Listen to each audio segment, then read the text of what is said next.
I can't tell or explain why, but just that look on her face, it's priceless.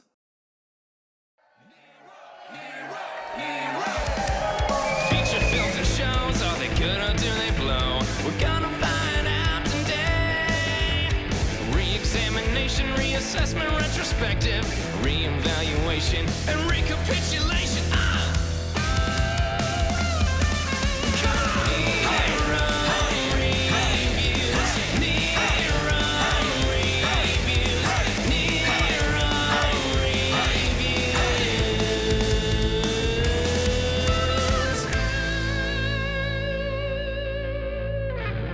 Hi, I'm Nero of ToonGrin, and welcome to Nero Reviews.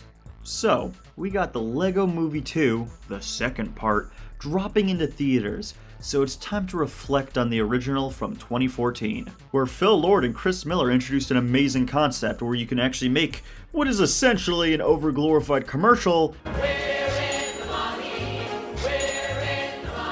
but still have some heart behind it.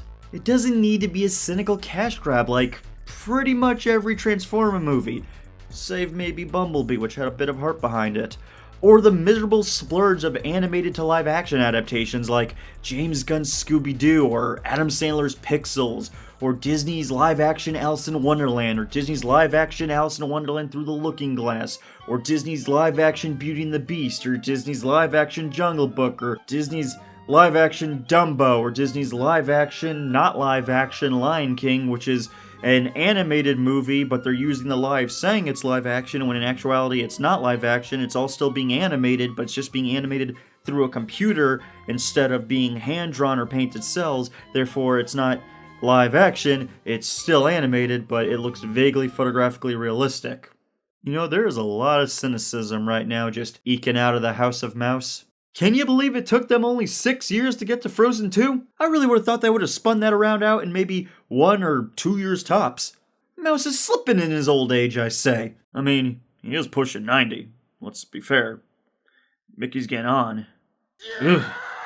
Mouse wrinkles. Now, of course, there are exceptions to this cynicism. Take, for example, the 1980 musical comedy Popeye, starring the late great Robin Williams and Shelley Duvall, which captures the quirky antics of the cartoon flawlessly. Or how about Paddington Bear, which came out the same year as the LEGO Movie, 2014? Proof positive that you don't need to be the most cynical, miserable, uninspired, money-grubbing, uncreative hack of a monster to make a quality film. You got something to add there, Mr. Idiot Box? Well, my antennas were burning a little bit, and, just a little water cooler talk, and I just want to make sure everything's copacetic, so I got to ask, did you end up seeing all those movies on the list that have been released? Yeah, why? Well then, we don't got a problem at all. We already got your money. Take it easy there, Puddin' Pop.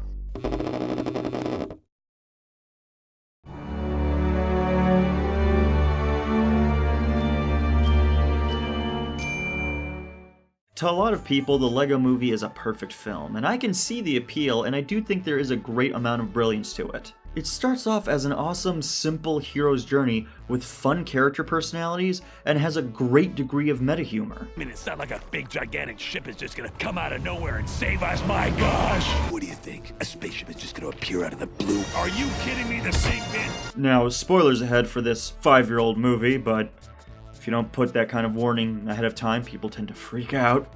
But I want to discuss how much I love the idea in the final act. The reveal that everything we've been watching up to this point, the hero's journey, going through these strange lands, all these characters, this elaborate story, is all constructed by a child playing with his dad's Lego. And honestly, when you take a step back, it does feel like that.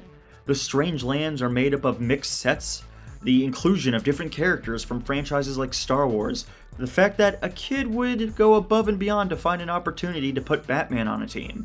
This stuff is a child's idea brought to life, and that is great.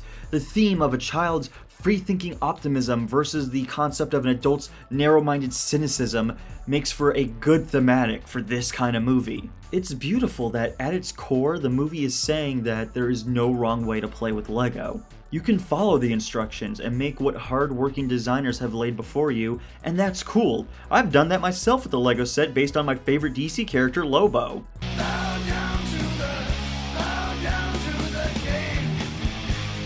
You can also ignore the instructions entirely and embrace the versatility of these brilliant blocks and use creative ingenuity to make anything. This movie delivers a celebration of Lego and shows you that there is no wrong way to enjoy this construction toy line that has lasted for 70 years. This toy has truly stood the test of time. I remember sitting in the theater and thinking, wow, this movie will do that too.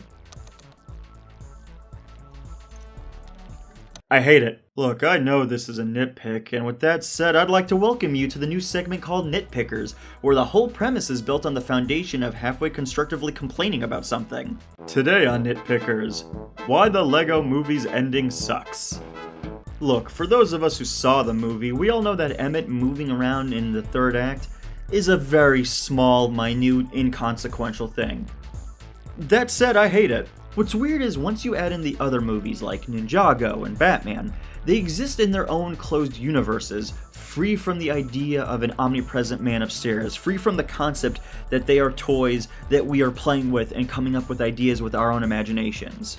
I hate this because to me, Emmett moving disrupts everything that was built to this point. Even though the father-son stuff is wonderful and it's one of my favorite parts of the film, the moment where Emmett is speaking to Lord Business, but in reality is atop the fourth wall speaking to all of us, the audience, the viewers, how we're all have a capacity for being creative and how we can all enjoy something differently, that's all wonderful and whimsical. But Emmett wobbling about like a living toy completely undercuts that greatness for me. Before, everything made sense, because it was all fake. It was all in a child's head. It was all imaginary. But the moment Emmett moves around, now it stopped being an imagination of a child, and now there's just a living toy in reality. Before there was a separation, and now that veil has been ripped asunder, and I just hate it. And the sad thing is, this could easily be fixed. Look, you can keep Emmett talking, as to me that part still actually makes sense. It's all in the kid's imagination. He's the one who gave Emmett a voice initially. But the moment you have a Lego piece in the real world and it wobbles around, it breaks the message that was kind of being told. This nitpick doesn't undo the enjoyment I've had for the film. It's just why the Lego movie's ending sucks. Thanks for watching your reviews. I'd like to give a special shout out to my animator Gritty Sugar, who did the amazing introduction. Hit up her YouTube channel, guys. She has some amazing work done. I'd also like to give another shout out to Beyond the Brick, a great YouTube channel that provided me with some amazing Lego footage. You gotta see the Lego creations these people make. It is just beyond impressive. Please feel free to visit and subscribe to their channels. Keep up to date and support future ToonGrin videos by subscribing and hitting the notification bell.